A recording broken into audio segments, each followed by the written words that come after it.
Jimmy Butler had 30 fateful seconds in the fourth to forget. The Philadelphia 76ers star guard lost the ball in a tie game on a drive down the lane that led to Atlanta's John Collins finding separation and burying a fadeaway jumper with 25 seconds left for the lead.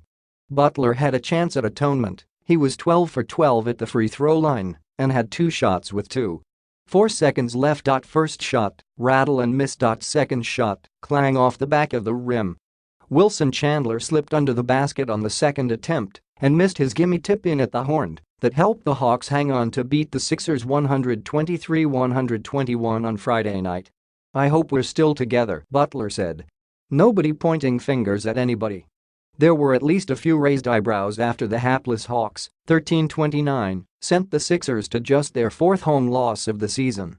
The Sixers struggled with all-star center Joel Embiid out with a sore ankle suffered in a loss to Washington on Wednesday. His presence was missed. Embiid leads the 76ers with averages of 26.9 points and 13.4 rebounds in 40 games, and the Hawks pounced. Atlanta crushed the Sixers with 62 points in the paint and out-rebounded Philly 44-30. "You can start all over the place, and whether it's Joel or not Joel, you know we should be better defensively," Coach Brett Brown said. "It's where we anchored our program, and at the moment, we are poor. Right now, lately, we have been poor." The Hawks were happy to capitalize and hit 12 threes and shot 56% overall from the floor. Collins scored 25 points and Kevin Huerter hit 5 threes and led the Hawks with 29 points. "I had a pretty good rhythm in the fourth quarter and we just kind of kept running plays that were working for us," Huerter said. Butler led the Sixers with 30 points and Ben Simmons had 23 points, 15 assists and 10 rebounds. The game turned into a three-point shootout late, the teams combined for 23-7 in the fourth. J.J. Redick, who missed the last 2 games with a sore back, led a comeback in the fourth with a pair of three-pointers that tied the game each time. T.J. McConnell put the 76ers ahead by 1 with 2:39 left. Huerter buried a 3 to tie it at 121.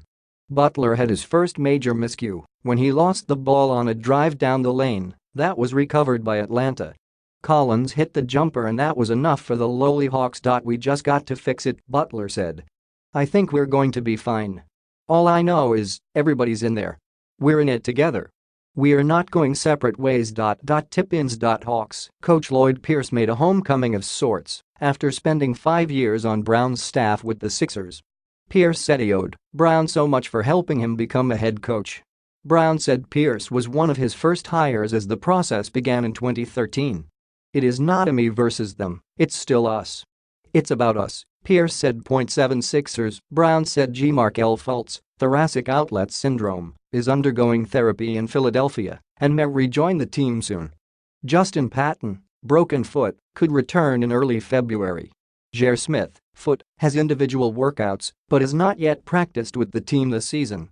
FOMO. The 76ers will retire Moses Malone's number 2 in a halftime ceremony of the February 8 game against Denver. The Sixers also will unveil a Malone sculpture on their Legends Walk at team headquarters in New Jersey. Malone was a 3-time NBA MVP, 13-time All-Star, 12 times in NBA, once in ABA Hall of Fame inductee and member of the 50 greatest players in NBA history.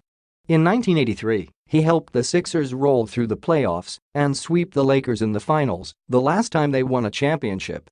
Before the playoffs that year, Malone was asked about the team's prospects. He is remembered as much for his answer to that question as he is for his dominance on the court. Malone said, predicting 3 straight sweeps. What a drag. Late in the third, Alex Len planted an elbow in Butler's face on the block that knocked the 4-time All-Star to the ground. Butler remained seated and appeared to exchange words with Len. McConnell yanked Butler by the right shoulder and dragged him about 15 feet to the free throw line to keep the tension from escalating. The refs threw it to New York for a review and Len was hit with a flagrant foul.